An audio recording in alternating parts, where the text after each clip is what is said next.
Gerald Turner wasn't feeling well on Halloween night in 1973.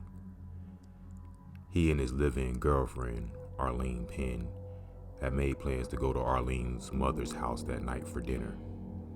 When Arlene got home from work, though, Turner stopped her at the front door and urged her to go ahead without him.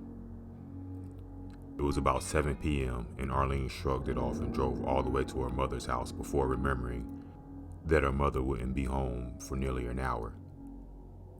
She went back home and wasted time downstairs with Turner for an hour, then went back out. When Arlene got home at 11 p.m., Turner was still up.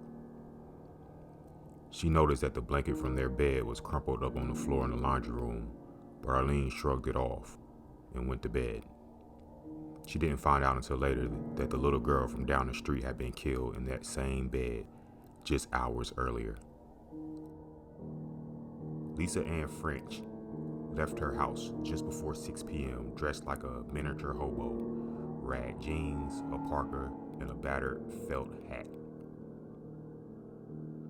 About an hour later, she made her way to Gerald Turner's house. The door was open.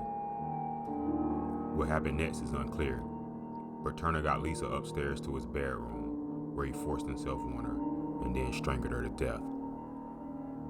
Then I see the daylight in your eyes turn to fear as I shut the door behind you.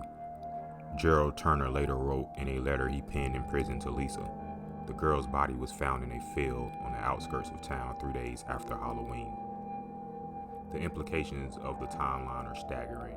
Had Turner already committed the heinous acts when Arlene got home from work, or was he still waiting for Lisa to come by?